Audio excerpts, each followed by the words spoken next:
तो ललिता विशाखा आदि इन सब ने एक योजना बनाई। बोले आज एक काम करेंगे। बोले क्या?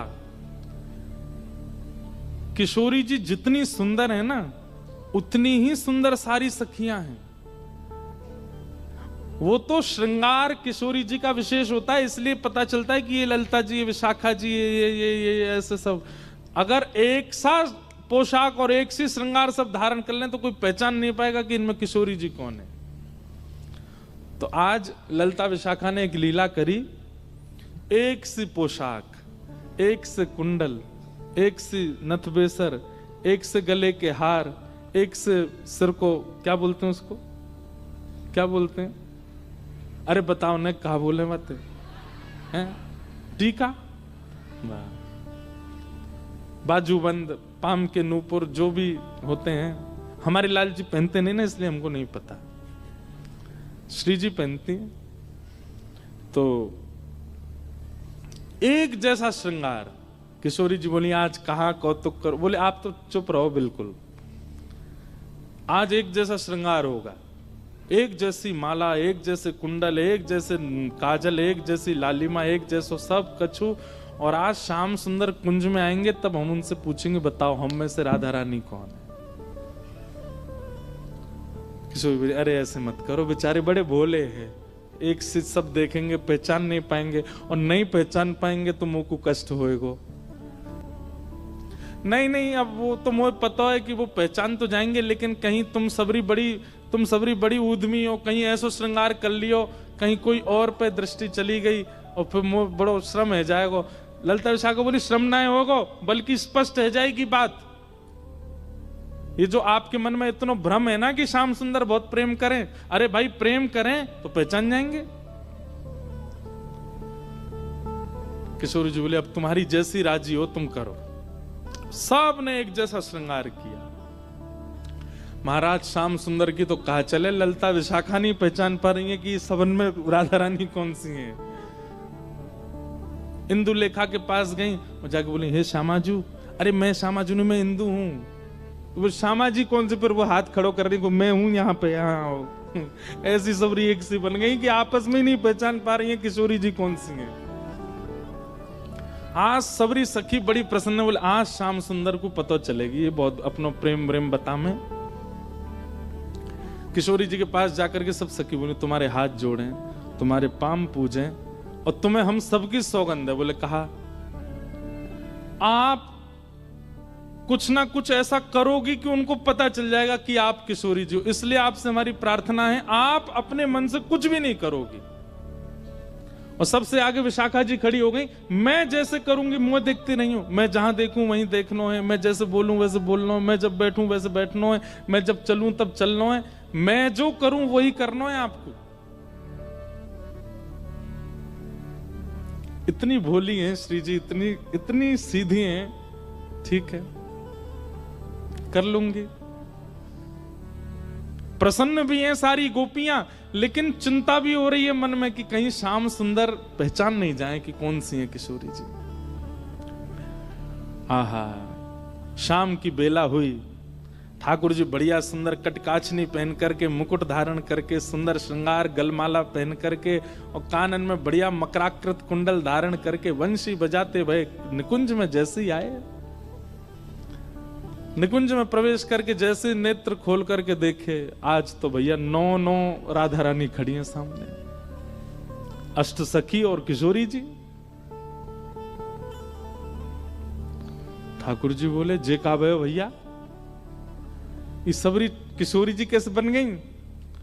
अब सामने 9 की 9 एक साथ बोल रही हैं, आओ श्याम सुंदर स्वागत है। अब 9 को एक ही स्वर निकलो। ठाकुर जी सिर पकड़े, भैया जी का है गो, ये इतने सारे कैसे है गए? अब एक कोई बोल जाएगा और बाकी शांत रहे तो ठाकुर जी को पता चल जाएगी ज्यादा चपड़ चपड़ बोल रही है जो विशाखा है, तो इसलिए सब एक साथ बोल रही हैं, हे श्याम सुंदर। आप कहते हैं कि आपका और किशोरी जी का बालपन का संबंध है, आप बचपन से ही एक साथ हो। ठाकुर जी बचपन ते नहीं जन्मन ते संग हैं, हमेशा ते संग है। तो बोलो ठीक है, अपने आप उंगली रख करके बताओ, हम में से किशोरी कौन सी है, हम में से राधा रानी कौन सी है?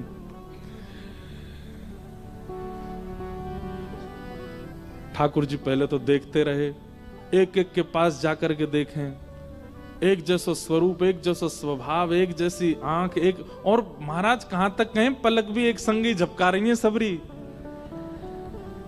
ठाकुर जी को आज नानी याद आ गई अपने, बोले कि भैया कौन सी किशोरी थी। अच्छा एक बात, वास्तविक में तो ठाकुर जी को सब पता है, लेकिन अब लीला किशोर सखियां कर रही हैं, यही तो लीला है, यही तो निकुंज का आनंद है। तो ठाकुर जी भी उसमें ईश्वरत्व प्रकट नहीं होने देते, लीला है तो लीला ही चलने देंगे। वहां ठाकुर जी सहज ही ऐसे हो जाते हैं, ठीक है नहीं पता मुझे। एक एक के पास जाकर श्यामाजू मैं आपको सौगंध खा के कह रहा हूं, आप जो कहोगे सो करूंगा। अब पता नहीं कौन सी सखी है सामने, उससे ही कह रहे हैं, एक बार बताए तो आप ही हो ना।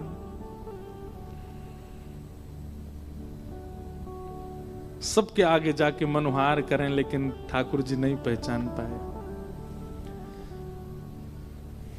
ठाकुर जी बोले अब कहा करूं मैं, कैसे पहचानूं, कैसे ढूंढूं कौन सी है इनमें तो किशोरी जी।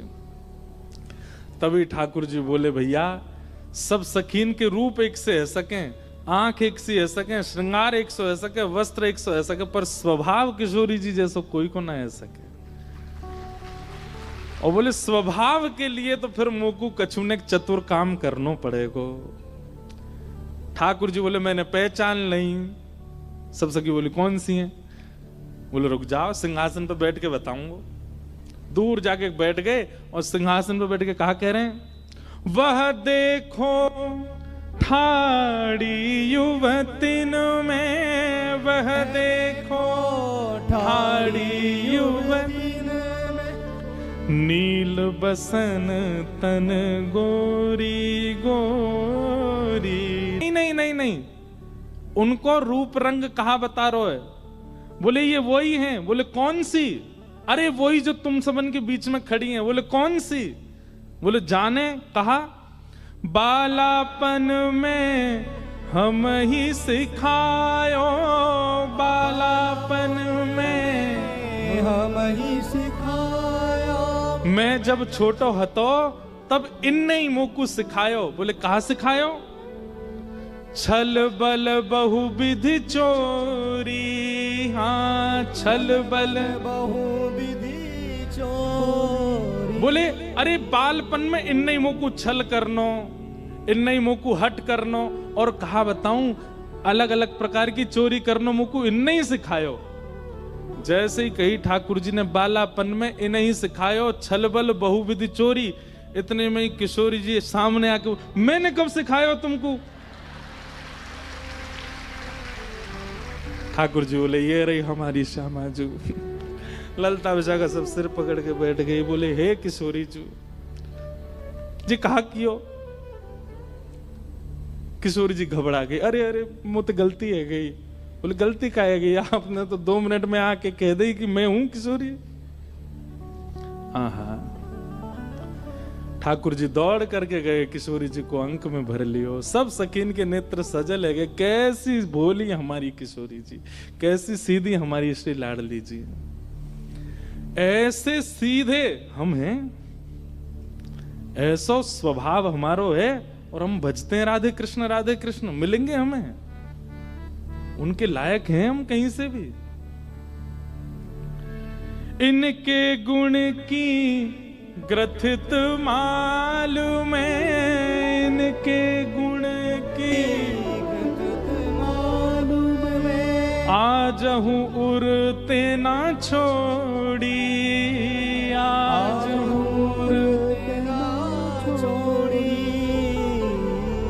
सूरदास प्रभु तिहरे मिलन को, सूरदास प्रभु तेरे मिलन को, जैसे पाट की डोरी, जैसे पाट की डोरी।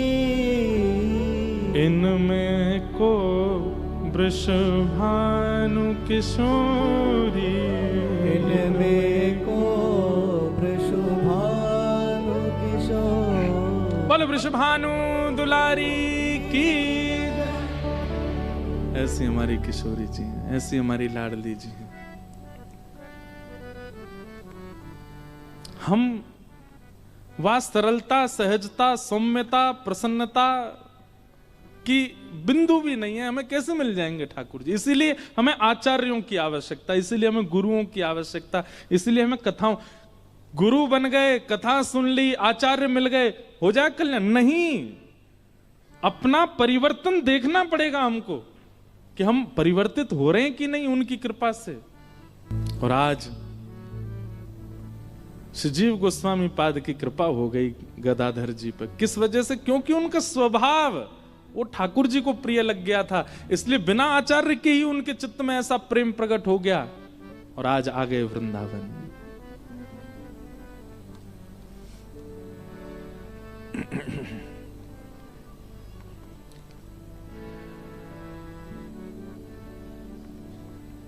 मेरे मन में ना लागे कोई रंग, ओ मेरे मन में ना लागे कोई रंग,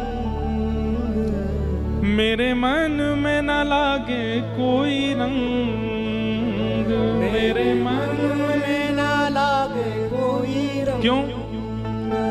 ओ मैं तो रहूं रसिकन के संग, ओ मैं तो रहूं रसिकन के संग, ओ मैं तो रहूं रसिकन के संग, ओ मैं तो रहूं रसिकन के संग। बरसाना बीरज रज धानी, बरसाना बीरज रज धानी, बरसाना बीरज रज धानी, बरसाना बीरज रज धानी। ओ जहाँ विराज राधा रानी, जहाँ विराज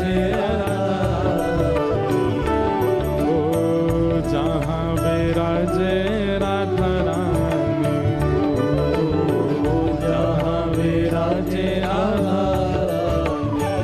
ओ मेरो मन लाग्यो बरसाने में, जहाँ विराजे राधा रानी, मेरो मन लाग्यो बरसाने में, जहाँ विराजे राधा रानी।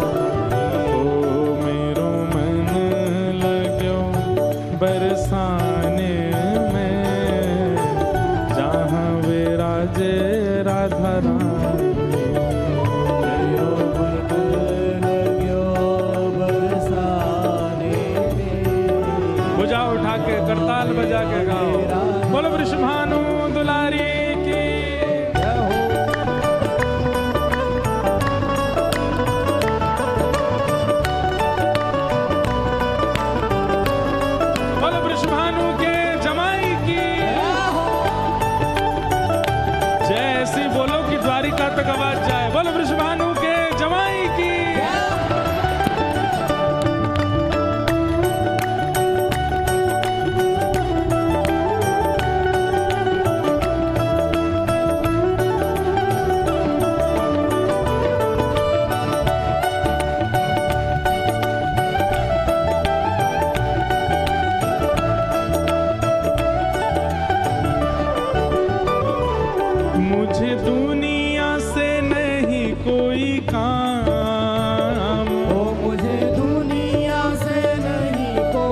विराजे श्याम दीवानी, मेरे मन में विराजे श्याम दीवानी, मेरे मन में विराजे श्याम दीवानी, मेरे मन में विराजे श्याम दीवानी। जहाँ विराजे राधा राम, जहाँ विराजे राधा ओ मेरो मन लाग्यो बरसाने में, जहाँ विराजे राधा राम।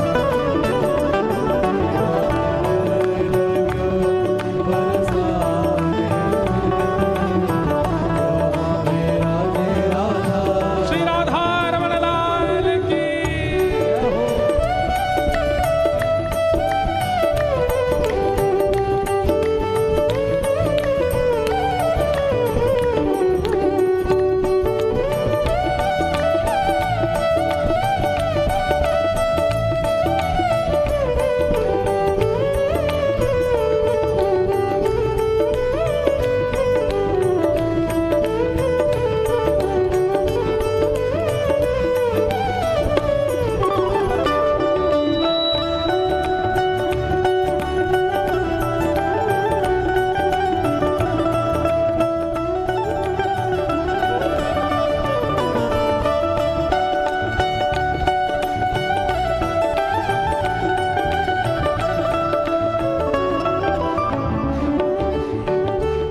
मुझे दुनिया से नहीं लेना देना, मुझे दुनिया से नहीं लेना देना, हे मुझे दुनिया से नहीं लेना देना।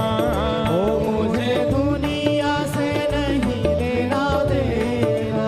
ओ ये जगत है एक सपना, ये जगत है एक सपना, ओ ये जगत है एक सपना, ये जगत है एक सपना।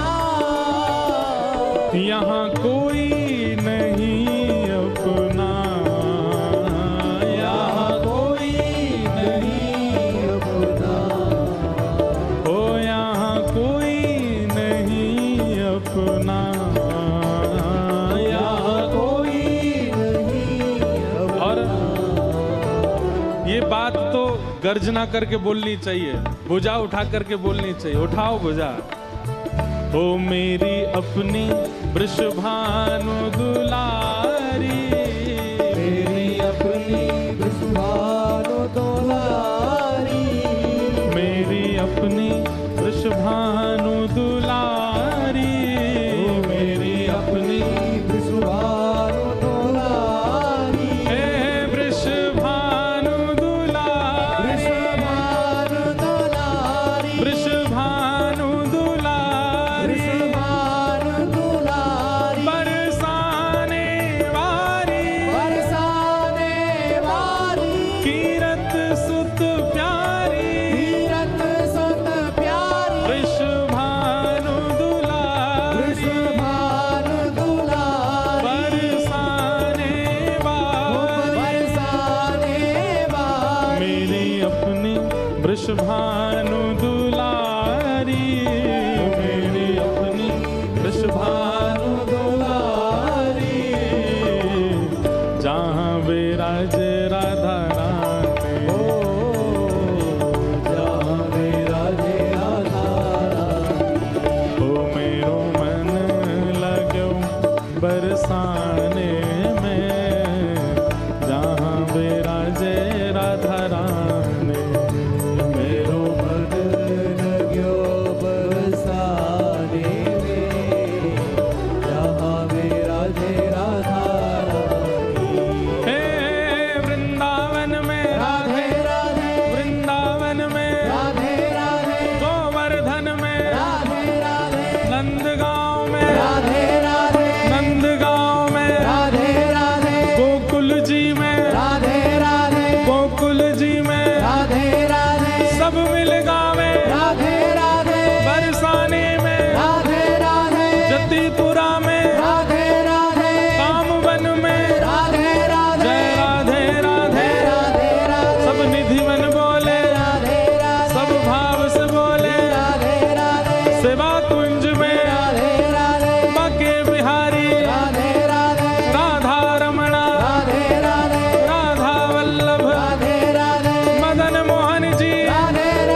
क्यों करते हैं हम राधे राधे कीर्तन, और ये सब भजन कीर्तन का आवश्यकता क्यों है?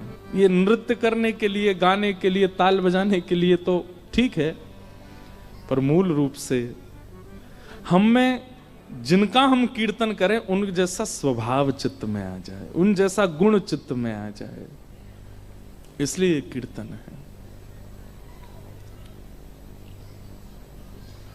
ऐसी हमारी किशोरी जी भोली हैं, सीधी हैं, सरल हैं, सहज हैं, और सब सखियां बचाती रहती हैं। ठाकुर जी फिर भी अपनी चतुराई से, अपनी लीलाओं से किशोरी जी के, अच्छा इससे करते क्या है ठाकुर जी? कोई किशोरी जी का, बल्कि हम सब के बीच इन लीलाओं के द्वारा ठाकुर जी प्रकट कर रहे हैं कि कैसी किशोरी जी भोली हैं और आप कितने निष्ठुर होकर उनको पाना चाहते हो, कैसे पाओगे?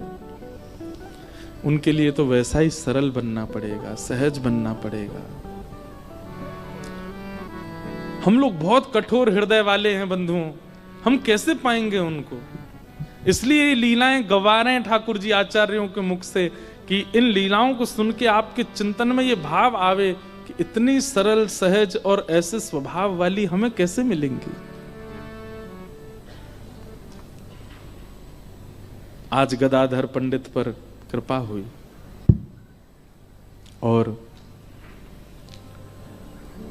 श्रीजीव गोस्वामी पाद ने उनको आज्ञा कर दी, जाओ अब क्या करना है? बोले वृंदावन में ही रहो और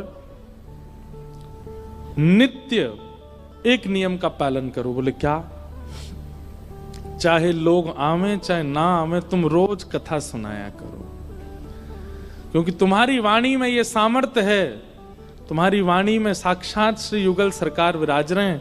तुम्हारी वाणी को जो सुनेगा उसके चित्त में, अगर वो जरा भी प्रेम रस का आदि हुआ होगा तो उसके चित्त में प्रेम प्रकट हो जाएगा। भाई जिस भूमि पर जरा सी भी, जो ऐसी भूमियां होती है ना कि एक बीज भी गलती से पड़ जाए तुरंत उपज जाता है। हम लोग तो बंजर हो चुके हैं, हमारे अंदर तो कितने रस डाल दो, कितने कथा सुना दो, कुछ नहीं फर्क पड़ता। पर उपजाऊ कई ऐसे होते हैं, वो बड़े उपजाऊ होते हैं, उनका हृदय, उनकी बुद्धि ऐसी उपजाऊ होती है कि वो जरा सी बात सुन लें आचार्यों की तो उससे कल्याण हो जाता है। और कई ऐसे बंजर होते हैं, उनको खूब मार पीट के सुनाते रहो फिर भी नहीं सुधरते, अपने स्थिति और अपने व्यवहार से कभी बाज नहीं आते। उपजाऊ बनिए, आचार्य कहें और तुरंत वो क्रिया हो जाए। और उन सब के लिए कथा सुनो, उन सब के लिए नाम जप करो, उन सब के लिए नियम बनाओ, उन सब के लिए तीर्थ जाओ, धाम में जाओ। नाम का आश्रय, लीला का आश्रय, धाम का आश्रय, रसिकों की शीत प्रसादी का आश्रय, कितने आश्रय हैं। उनसे कह दिया कि जाओ अब तुम रोज कथा सुनाया करो, लोग आवे ना आवे इससे तुमको चिंता नहीं होनी चाहिए, कथा सुनाओ।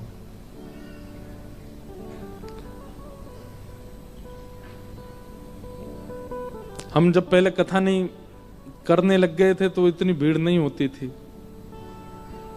पहले गांधी धाम जब आए थे तब चिंता होती थी लोग आवेंगे कैसे अब चिंता होती समावेंगे कैसे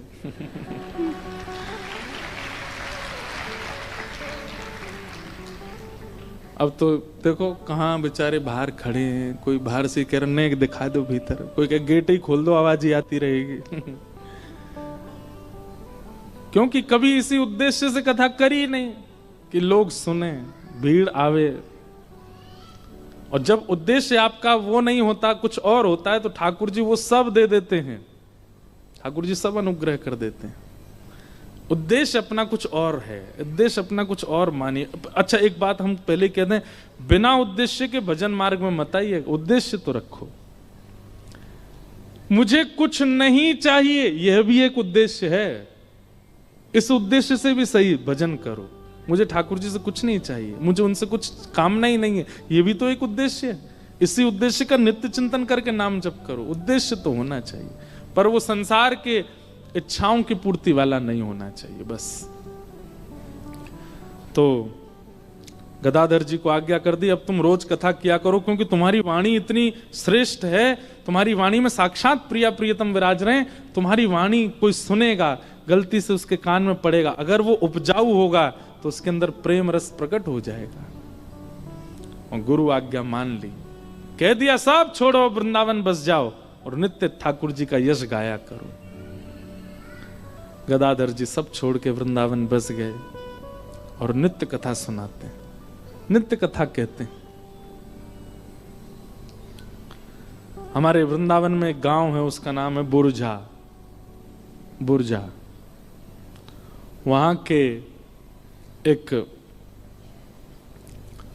व्यक्ति, उन्होंने अपने जीवन में ऐसा कोई पाप नहीं था जो नहीं किया था, सब किया, खाने का हो, पीने का हो, देखने का हो, स्पर्श का हो, सारे पाप किए। लेकिन गदाधर पंडित जी की जो वाणी थी वो इतनी प्रचलित हो गई वृंदावन में, इतनी संख्या में लोग उनकी कथा सुनने जाते थे, इतनी भीड़ होती थी उनके प्रवचन को सुनने के लिए, सब जगह यश फैलने लगा। दूर दूर के गांव से लोग आते थे, भाई वृंदावन में गदाधर भट्ट जी कथा करते हैं, उनकी कथा सुननी है। तो एक दिन उनके सब मित्रगण भी बोले, भैया हम तो आज खेलेंगे नहीं, हम तो आज कुछ करेंगे नहीं, हम तो आज वहां जाएंगे उनकी कथा सुनने के लिए। तो उसने कहा, बोले तुम लोग यार आजकल जो हम लोग यहाँ बैठक होती थी हमारी पीपल के पेड़ के नीचे, कुछ पीते थे, कुछ खाते थे, थोड़ा हास उपास करते थे, आजकल बैठते नहीं हो, सब लोग जाते हो, ऐसा क्या है उनकी कथा में? बोले तू भी चल एक बार सुन के आ। तो मन चले, बिल्कुल विषय वासनाओं में युक्त पहुंच गए कथा में, पीछे जाके बैठ गए, परखिया भाव से गए थे, परखने गए थे। जैसे ही पहुंचे, श्री गदाधर भट्ट जी के मुख से प्रेम रस की चर्चा चल रही थी, और वो सुनते सुनते वो देख तो रहे थे गदाधर जी को, देख तो रहे थे मंच को, लेकिन देखते ही देखते व्यास अंतर ध्यान हो गए, व्यासपीठ अंतर ध्यान हो गए, साक्षात लीला प्रकट होने लगी। उनको दिखने लगा कि श्याम सुंदर वो खड़े हैं, ये जो गदाधर जी बोल रहे हैं वो प्रत्यक्ष उनको दिखने लगा सन्मुख। अब तो ऐसा चस्का लगा उनको कथा का,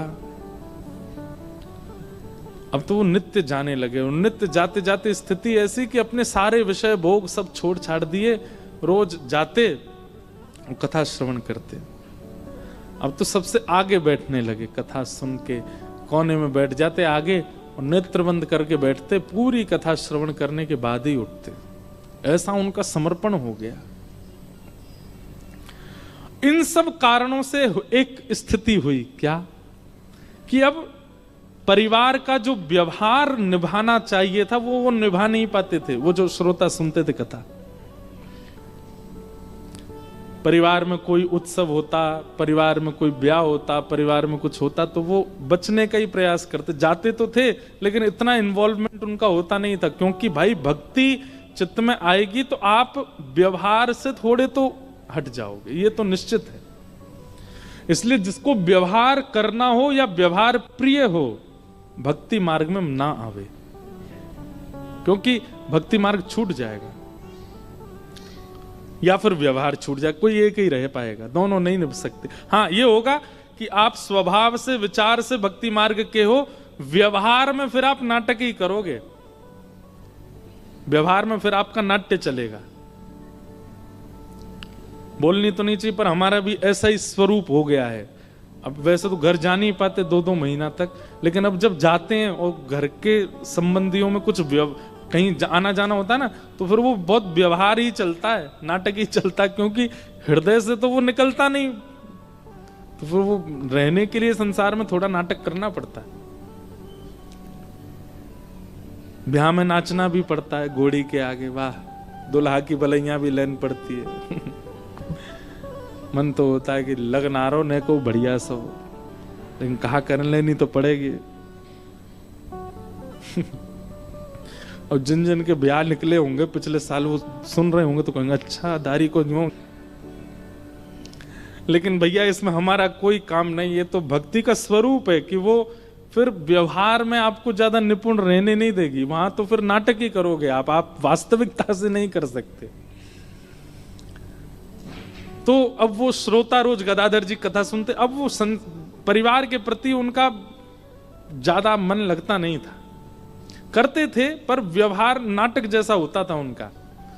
पत्नी कहती मेरे भाई का ब्याह है, चलो जाते।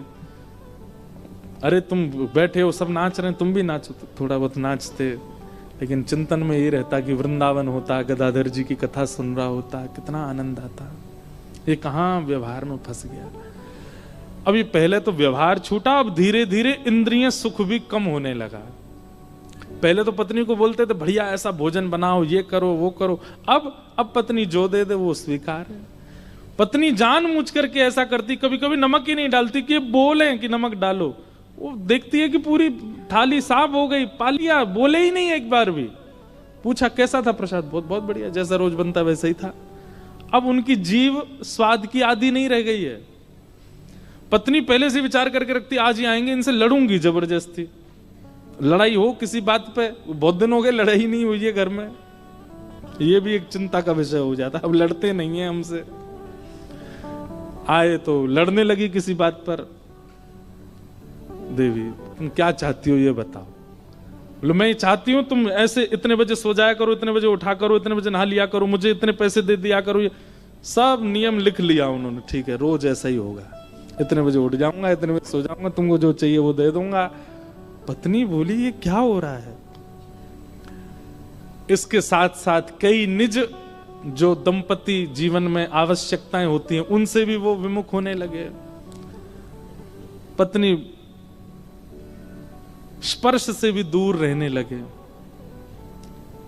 ज्यादा व्यवहार में अब उनकी इच्छा रुचि नहीं थी। पत्नी लड़ती तो कहते परिवार है, बालक बड़े हो गए, अब तुम भी भजन करो हम भी भजन करें। लेकिन पत्नी ने सोचा ये सब हुआ तब से जब से ये गदाधर पंडित की कथा सुनने लगे।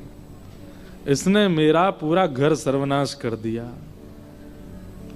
या पंडित जी को तो मैं बताऊंगी जो मुझे मिले तो।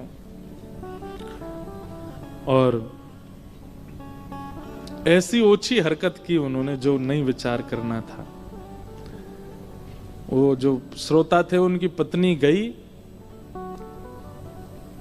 और उसने कहा कि अगर गदाधर पंडित के ऊपर कोई कलंक लग जाए भरी सभा में, मेरा पति वो देख ले तो इसके मन से उनके प्रति श्रद्धा खत्म हो जाएगी और हमारा जीवन जो है वो फिर पहले जैसा हो जाएगा। संसार बड़ा विचित्र है। बहुत व्यसनी अगर हो जाए परिवार का कोई व्यक्ति तो भी चिंता में रहते हैं, और कई बार प्याज लहसुन छोड़ देता है तो घर के लोगों को चिंता हो, महाराज जी ये तो देखो ऐसा हो गया है, बिल्कुल कुछ खाता ही नहीं है, आप इससे कहा करो, इसको हॉस्टल जाना है पढ़ने के लिए, इसको विदेश में पढ़ना है, थोड़ा तो खाया करे। ऐसे जब ये इस प्रकार की बात लेके जब आप विश्वास नहीं मानेंगे, ऐसी बातें लेके भी आते हैं माता पिता, महाराज जी बहुत सुधर गई है, इसको समझाओ। मैंने वाह सुधरना टेंशन का काम है। मैंने कैसे सुधर गई है? पूरी हम घर के लोग 2 बजे सोते हैं, 4 बजे उठ जाती है। ये 4 बजे उठ करके स्नान ध्यान करके अपने गोपाल जी को सजाएगी, इत्र लगाएगी, माला पहनाएगी, वो सब करेगी। पूरे घर का रसोई में भोजन बनता है, इसका अलग से स्टोव रखा, वहां बनाती है अपना बिना प्याज लहसुन का, खाती है। घर में रिश्तेदार आते हैं, नातेदार आते हैं, मित्रगण सब कहते हैं ये क्या चल रहा है, किस किस को उत्तर दें हम। मैंने कहा वाह। मैंने कहा रात में पी के नाली में पड़ी होती, मैंने कहा तब उत्तर देना आपको भारी नहीं पड़ता? सुबह उठ करके ठाकुर जी की सेवा कर रही तो इसमें उत्तर देना आपके लिए भारी पड़ रहा है? यही तो कलिकाल है। कलयुग में किसी समय में व्यसनी होना चिंता का विषय होता था, और ये कलिकाल है कि आज सुधरा होना एक बहुत चिंता का विषय। जो बच्चे जल्दी सो जाते हैं, जल्दी उठ जाते हैं, बाहर का कुछ खाते पीते नहीं, बहुत संयम से जीवन जीते हैं, ज्यादा टेंशन लेते नहीं, अपना पढ़ाई करना, काम से काम रखना, भजन करना, कथा सुनना, ऐसे लोगों के मित्र ही नहीं होते, ऐसे बच्चों के सखा ही नहीं होते। कॉलेज में, यूनिवर्सिटी में अगर बच्चा पहले ही बोल दे, हॉस्टल में रहने वाला, मैं तो बच्चे आते रहते हैं ना इसलिए मुझे पता है, अगर वो पहले ही बोलते मैं तो भैया सुबह 4 बजे उठ जाऊंगा, उस बच्चे के साथ रूम शेयर नहीं करते लोग। ये 4 बजे उठ जाएगा, हम क्या करेंगे फिर? भाई रात में पार्टी होगी, थोड़ी थोड़ी पिएंगे, भाई मैं तो नहीं पीता। तो सुन, एक काम कर, पिताजी से कह के दूसरे सेक्शन में एडमिशन करवा अपना, हमारे संग मत रहे। भाई तेरे संग कैसे रहेंगे हम? ऐसा हो गया है स्वरूप। ये कलयुग नहीं है तो क्या है कि आज सुधरा हुआ होना एक शाप के समान है। श्रोता की पत्नी गई, बोले क्या करूं, ये पंडित जी पे कलंक लगे भरी सभा में, वो मेरा पति देख ले। और तभी उन्होंने एक मार्ग में कोई भिक्षा मांगने वाली, भीख मांगने वाली एक महिला बैठी थी, उसके पास गए। बोले तेरे घर में कौन कौन है? बोले पति है। पति क्या करते हैं? वो कुछ नहीं करते, पड़े रहते हैं घर में, पीते हैं, खाते हैं। मैं भीख मांगती हूँ, जो मिल जाता उससे घर चलाती हूँ। बालक बच्चे तेरे? एक बेटा है, गर्भवती हूँ, एक होने वाला है। वो जरूरत होगी पैसों की, बहुत जरूरत है, मैं क्या करूं? बोले गर्भ में तेरे बालक है, ये भी जन्म लेगा और एक सदस्य बढ़ जाएगा, घर में कैसे खाओगे तुम लोग? बोले बहुत चिंता होती, कभी कभी तो मन होता प्राण त्याग दूं। तो महिला बोली मैं तुझे अगर कुछ धन दे दूं तो मेरा एक काम करेगी? बोले क्या काम? वो लोग गदाधर पंडित कथा करते हैं। बोले हाँ, वो तो बड़े प्रसिद्ध हैं, उनका बहुत नाम है वृंदावन में। बोले उनकी कथा के बीच में जाके तुझे हल्ला करना है और ये कहना है कि तेरे गर्भ में जो बालक है वो उनका है, उनके ऊपर कलंक लगाना, और इसके बदले में तुझे इतना धन दूंगी कि तेरे घर में सब आनंद होगा। मरता क्या नहीं करता, व्यक्ति के ऊपर जब मृत्यु मंडराती है तो वो सब करने पे आदी हो जाता है। उसकी उस दुर्बलता का दुरुपयोग किया एक महात्मा के ऊपर, एक संत के ऊपर, एक वैष्णव के ऊपर।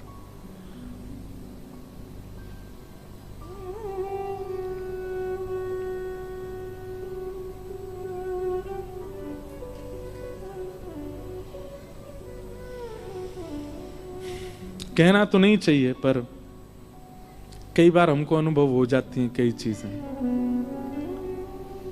कथाओं में आए हुए श्रोताओं के प्रति वैष्णव भाव ही रखते हैं कि सब वैष्णव हैं, इनके प्रति कभी कोई दोष बुद्धि नहीं आती। एक एक व्यक्ति पीछे बैठा खड़ा व्यक्ति भी हमको चिंता देता है कि यार ये खड़ा क्यों, इसको भी स्थान मिल जाए, बैठ जाए। और सबसे ज्यादा चिंता होती जब आप ऐसे ऐसे करते हो, इधर उधर देखते हो, मैंने बारे बता, कथा हो रही है तुम सुन नहीं रहे हो। लेकिन कई लोगों की विचारधारा बड़ी विचित्र होती है। एक बार हम ऐसे रेलिंग लगी थी, सब लोग मिल रहे थे, तो हम सबके हाथ कह रहे हमारा जी हाथ मिलाओ, सबसे हाथ मिला रहे। लाल जी ने ऐसी रक्षा की, एक बालक यहाँ ब्लेड लगाए बैठा था, हाथ मिलाए तो खींचूं, वो पता चल गया, दिख गया, अब भाग गया, कुछ कहा नहीं उसको। ये तो एक बात ऐसी है जो मंच से बताने वाली है, कई ऐसी बातें जो बता भी नहीं सकते। ऐसे विचारधाराएं रख के भी लोग आ जाते हैं कथा में, कितना गलत है। प्रेम करने वाले सबको दिखते हैं कि ओहो इनकी कथा में ऐसे लोग जाते हैं, इनको ऐसे सुनते हैं, पर कई कई लोग कितना तक विचार कर लेते हैं कि इनके साथ ये भी हो जाए। हमारी कोई बात नहीं भैया, लेकिन किसी वैष्णव, किसी भजन या किसी भगवत कथा गाने वाले के प्रति भी ऐसी भावना नहीं रखनी चाहिए। श्री गदाधर पंडित जी कथा कर रहे थे, वैष्णव जन बैठ करके सुन रहे थे, मंत्र मुग्ध होकर के श्रवण कर रहे थे। कई लोग तो पूर्ण रूपेण उनके प्रति तत्पर थे और कई लोग उनका यश सुनकर के पहली बार सुनने आए थे। और उसी बीच प्रवचन सभा में वो आ गई और अपने गर्व पे हाथ रख के बोली, यहां बड़ी बड़ी बातें कर रहे हो, यहां पर इतने ऊंचे ऊंचे शास्त्रों के ज्ञान दे रहे हो, और जो ये मेरे गर्भ में बालक है इसके आपको बिल्कुल चिंता नहीं? ये आपने ये बालक मेरे गर्भ में जो दिया है, ये जन्म लेने वाला है, इसके भविष्य की चिंता नहीं होती आपको? मैं कब से आपकी राह तक रही हूं कि आप आओगे मुझसे मिलने, मेरी सुध लोगे। आप तो यहां बैठ के सबके बीच प्रवचन कर रहे हो। ये सुनकर के आधे से ज्यादा लोग तो गदाधर पंडित जी के प्रति दुर्भाव रखने लगे। ये संसार है। हम लोग कान के बहुत कच्चे होते हैं। जिस व्यक्ति के प्रति हमारा समर्पण भाव है, उसके प्रति अगर कोई एक व्यक्ति भी कुछ गलत बात बोल दे तो हमको विश्वास करने में देर नहीं लगती है। 2 मिनट में हमारे चिंतन में आ जाता है कि ये ऐसा ही होगा। आधे से ज्यादा लोग तो वहां से राम राम राम राम कह के जाने लगे, लेकिन कुछ लोग थे जो बहुत दिनों से सत्संग कर रहे थे, उनको विश्वास था कि नहीं, ऐसा हो नहीं सकता। ये गदाधर पंडित जी, हम इनकी वाणी से हमारे चित्त में कृष्ण आए हैं, इनकी वजह से हमको वृंदावन मिला है, इनकी वजह से हमको श्यामा श्याम का अनुभव हुआ है, ये ऐसा नहीं कर सकते। लोग बाग जाने लगे वहां से। अरे चलो, कहां हम चले आए, बहुत नाम सुना था इनका, इनके ये खुद ऐसे हैं, ये खुद के काम ऐसे चल रहे हैं। बताओ, एक बेचारी भीख मांगने वाली को जो है इन्होंने उसका दुरुपयोग किया। जो सामने बैठे थे वो सब तो लड़ने को और झगड़ने को आतुर हुए, उसको पकड़ करके कुछ कहना। गदाधर पंडित जी बोले, मेरी सौगंध है, सब बैठे रहो, कोई नहीं उठे, जिसको जाना है वो चला जाए, पर तुम लोग जो मेरी कथा श्रवण नित्य करते हो, तुमसे मेरी सौगंध, बैठे रहो, कोई नहीं उठेगा। और वो बोलती जा रही है पीछे खड़ी खड़ी, और यहां सब श्रोताओं के नेत्र सजल हो रहे हैं। उनको विश्वास ही नहीं हो रहा है कि ये हो सकता है। वो क्या क्या बोले जा रही है। और उन्हीं श्रोताओं में बैठे थे वो जिनकी पत्नी ने ये करवाया। गदाधर पंडित जी बोले, जब वो शांत हो गई, बोले, तुम क्यों चिंता करती हो? अरे मैं तो तुम्हारी कब से प्रतीक्षा कर रहा था। और ये बात सुन के तो श्रोता और जो जिनमें श्रद्धा थी उनमें से भी आधे उठ के चले गए। बोले, ओ, इनने किया ही है ऐसा। लेकिन आधों को अब भी भरोसा था कि ये झूठ बोल रहा है, इन्होंने ऐसा किया नहीं। और तुम चिंता क्यों करती हो? जिसने अन्न दिया, जिसने श्वास दी, जिसने नेत्र दिए, जिसने कान दिए, जिसने हाथ दिए, पैर दिए, वो खाने को भी देगा। अरे विश्वास करो, श्याम सुंदर सबकी झोली भरते हैं, तू चिंता मत कर। और तैने भोजन किया कि नहीं किया आज? चल रोटी खा ले। एक महात्मा तभी खड़ा हो गया और खड़ा होकर के बोला, आप क्यों इस प्रकार का भाव कर रहे हैं? हम जानते हैं आपने ऐसा कुछ भी नहीं किया है, आपका इससे कोई परिचय नहीं है, दूर दूर तक आप इसको नहीं जानते। मैं कितने वर्षों से आपके साथ हूं, एक एक क्षण का मुझे आपका पता है, फिर आप ये बात कह करके औरों को क्यों भेज रहे हैं? गदाधर जी बोले, भीड़ बहुत हो गई थी, लोग प्रभाव के पीछे भाग रहे थे, लोगों को प्रभाव।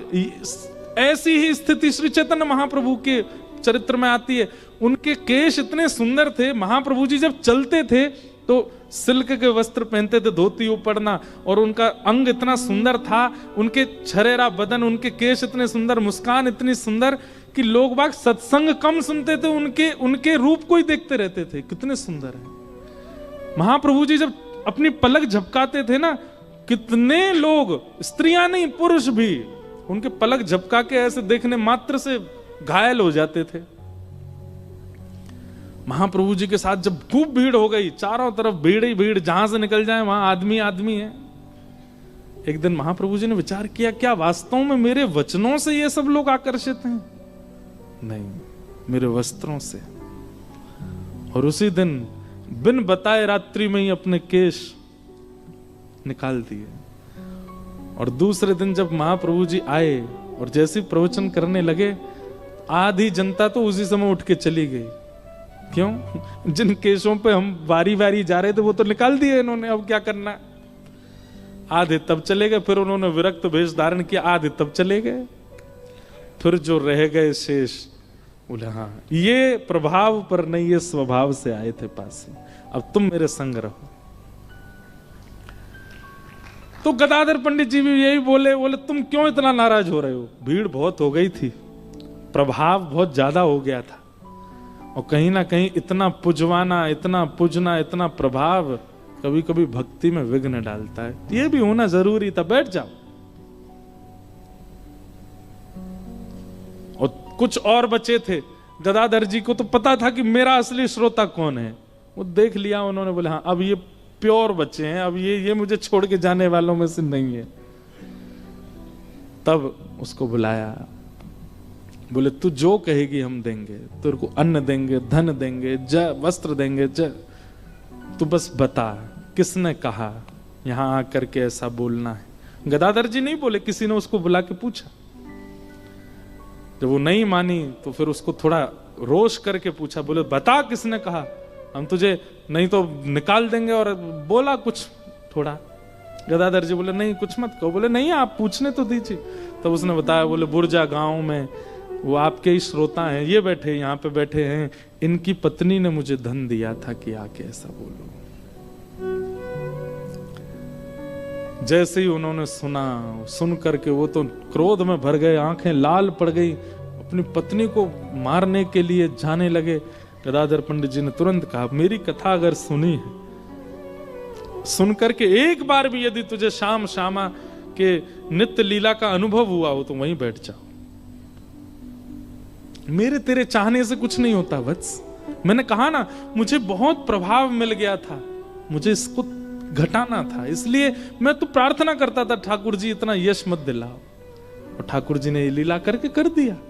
तुझे सौगंध है, अगर तुझे कथा से एक बार भी प्रिया प्रियतम का अनुभव हुआ हो तो ये घटना, ऐसा नहीं करना। बैठ गए, ये स्वभाव। फिर उसके बाद में उनकी पत्नी ने भी आकर के क्षमा याचना की, कान पकड़े। ऐसा होता है एक वैष्णव का, वृंदावन को भजने वाले का जीवन। वो ऐसी प्रवृत्ति, ऐसे स्वभाव में प्रवेश कर जाता है। और हम चाहते हैं कि हम पर प्रियालाल जी कृपा हो, श्री राधा राधा रटके हमको वृंदावन मिल जाए, आदि आदि सब।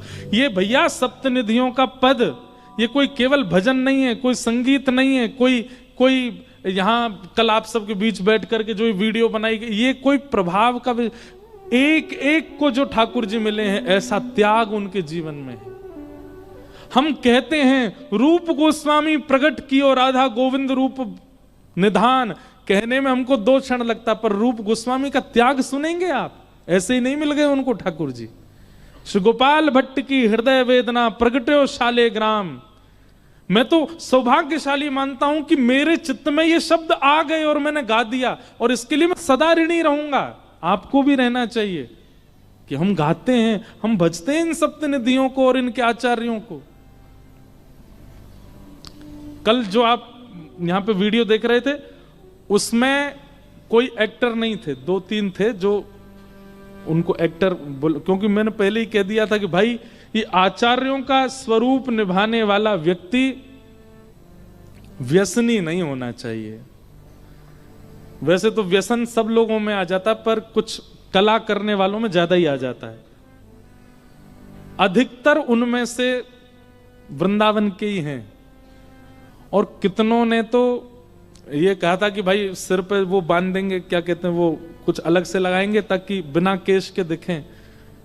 सब ने, जिनके भी सिर पर आपको केश नहीं दिख रहे, उन सबके केश थे, केवल इस वीडियो के शूट के लिए उन्होंने अपने केश मुड़वाए कि हमको ये सौभाग्य मिलेगा। और वो बालक सब कथा सुनते हैं, कथा सुनने वाले बालक हैं, कोई जॉब करता है, कोई बिजनेस करता है, कोई कुछ करता है, लेकिन केवल पात्र बन रहे हैं, उनका सौभाग्य मान रहे हैं कि हम रूप गोस्वामी बन रहे हैं, हम सनातन बन रहे हैं, हम ये, तो इतना त्याग भी नहीं कर सकते। मैंने तो उनसे निवेदन किया, मैंने भाई तुम मत करवाओ। मैं पूरी वीडियो में तो नहीं था, पर 1-2 जो थे वो मेरे जानकार थे, मैंने उसको कहा मैं काय को करवा रहे हो, पहन लो ऊपर से, ऐसे लगेगा टकले हो। नहीं महाराज जी, सौभाग्य हमारा कि हमको रूप गोस्वामी मधु पंडित बनने का अवसर मिल रहा है। ऐसे नहीं, इतना भी नहीं कर सकते। और केश मुड़वा दिए। मैंने भैया तेरे या त्याग से ठाकुर जी जरूर प्रसन्न भय होंगे, और कभी ना कभी तो देखियो ठाकुर जी निश्चित दर्शन देंगे। इतना त्याग। हम गाते हैं जब, तब हमारे चित्त में ये अपने ऊपर प्रश्न आना चाहिए, क्या हम योग्य हैं जो हम सप्तनिधियों को गा रहे हैं? जिन आचार्यों ने इनको पाया, कितना श्रम करके पाया, कितना त्याग करके पाया। दोबारा देखिएगा एक बार जाके, केवल हरिराम व्यास जी और श्री हितरवंश महाप्रभु, ये 2 बालक ऐसे थे जिनके सिर पर वस्त्र बांधा गया है, इसलिए उनका तो बनता ही नहीं था वो करना। लेकिन बाकी के जितने बालक थे, कई बालक थे, कई वृद्ध भी थे, एक आध रूप गोस्वामी आदि, उन्होंने तो अपने केश मुड़वाए कि हमको ये पात्र बनने का अवसर मिल रहा है। तो भैया वृंदावन शब्द इतना सरल नहीं है कि आप उसको गा दें, आप वहां पहुंच जाएं, आप वहां रह लें। वहां के लिए हमारे आचार्यों ने क्या क्या नहीं किया है, तब जाकर के वृंदावन की कृपा हुई है। सौभाग्य है हमारा कि इतनी दूर वृंदावन से कच्छ में, गुजरात में, इस गांधी धाम की भूमि में वृंदावन प्रकट होता है। सब सुख सागर रूप जागर रहे वृंदावन धाम। सब सुख सागर रूप जागर रहे वृंदावन धाम। हे रूप गोस्वामी प्रगट कियो जहां, रूप गोस्वामी प्रकट कियो हे रूप गोस्वामी प्रगट कियो जहां, रूप गोस्वामी प्रकट कियो राधा गोविंद रूप निधान। वृंदावन मेरो वृंदावन, वृंदावन मेरो वृंदावन। हे श्री वृंदावन प्यारो वृंदावन। वृंदावन प्यारो वृंदावन। रूप गोस्वामी प्रगट कियो जहां, रूप गोस्वामी प्रकट कियो राधा गोविंद रूप निधान। वृंदावन प्यारो वृंदावन, ओ वृंदावन प्यारो वृंदावन। हे श्री वृंदावन मेरो वृंदावन। वृंदावन मेरो वृंदावन। अभी गिरधर लाल जी के दर्शन का आज सौभाग्य है। इस पद के अंतिम भाव तक लाल जी विराजमान हो जाएंगे, फिर सबको दर्शन होगा। हम भी सबसे मिलेंगे आज, हम यहीं आगे बैठ जाएंगे। आप सब लोगों से प्रार्थना, पैर मत छूना, सब लोग थोड़े थोड़े मिलके दर्शन करते हुए निकलते रहिएगा। कल कथा का समय सुबह 10 बजे से है, आप सब लोग समय का ध्यान रख के आइएगा। जिनकी छुट्टी है वो तो आ जाना, जिनकी नहीं है उनको यहीं से ही जय श्री कृष्ण, आप लोग बढ़िया अपना कार्य संभालिएगा। जून में हम फिर से आएंगे गांधी धाम, तो फिर से 4 दिन तक ब्रजरस पर चर्चा करेंगे। गाइए, बिहरत निस दिन कुंज गलन में, ब्रज जन मन सुख धाम। बिहरत निस दिन कुंज गलन में, ब्रज जन मन सुख धाम। हाँ प्यारो ब्रज जन मन सुख धाम। प्यारो ब्रज जन मन सुख धाम। हे मदन मोहन को रूप निरख के, मदन मोहन को रूप निरख के, श्री मदन मोहन को रूप निरख के, मदन मोहन को रूप निरख के। हे सनातन बलि बलि जाए, वृंदावन मेरो वृंदावन। वृंदावन मेरो वृंदावन। हे श्री वृंदावन प्यारो वृंदावन। वृंदावन प्यारो वृंदावन। मदन मोहन को रूप निरख के, मदन मोहन को रूप निरख के। हे सनातन बलि बलि जाए, वृंदावन प्यारो वृंदावन।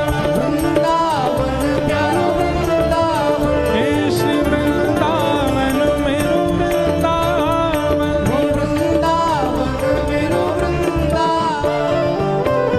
हे गोपी ग्वाल सब ही और धारे, प्यारो गोपी नाथ। गोपी ग्वाल सब ही और धारे, प्यारो गोपी नाथ।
तट आयो,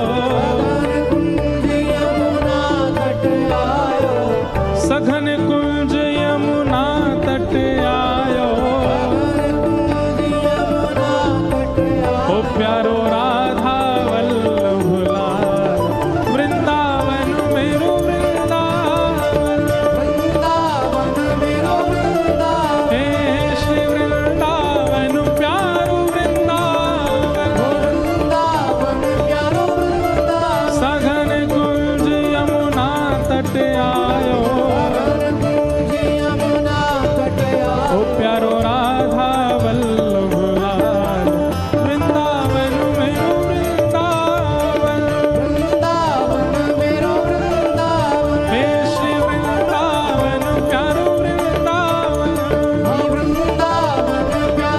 ओ जय जय राधा वल्लभ प्यारो हरिवंश, ओ जय जय राधा वल्लभ हित हरिवंश, जय जय श्री वृंदावन श्रीवन चंद्र, जय जय श्री वृंदावन श्रीवन चंद्र, ओ जय जय राधा वल्लभ प्यारो हरिवंश, जय जय राधा वल्लभ मेरो हरिवंश, जुगल किशोर को लाड़ लड़ायो, नवल कुंज ही अमाय, जुगल किशोर को लाड़ लड़ायो, हे कुंजन कुंजन की रज धारे, कुंजन कुंजन की रज धारे, हे कुंजन कुंजन की रज धारे, कुंजन कुंजन की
के खूब वेग के साथ गाओ।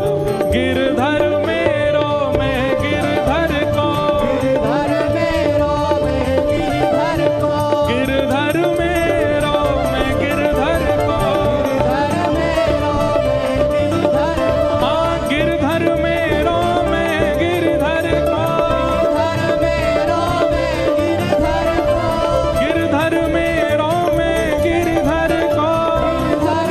मेरो मैं गिरधर को, गिरधर मेरो मैं गिरधर को, यह आनंद करवावे वारो, आनंद करवावे वारो, हाँ हम सबको मिलवावे वारो, हम सबको मिलवावे वारो, हे हमारो गिरधर लाल। वृंदावन मेरो वृंदावन, वृंदावन मेरो वृंदावन, हे श्री वृंदावन प्यारो वृंदावन। वृंदावन प्यारो वृंदावन, जय राधे राधे राधे राधे, राधे राधे राधे राधे, जय जय श्री राधे, जय जय श्री राधे, जय जय श्री राधे। बोल वृंदावन बिहारी लाल की, श्री राधा रमण लाल की, श्री राधा वल्लभ लाल की, पूछरी के लौथा की हुप हुप प्यारे। क्या बात है वंशी वारेश, क्या बात। आप सबको जय श्री कृष्ण, जय श्री कृष्ण, जय सिया राम, जय श्री राम, जय श्रीमन नारायण। जय श्री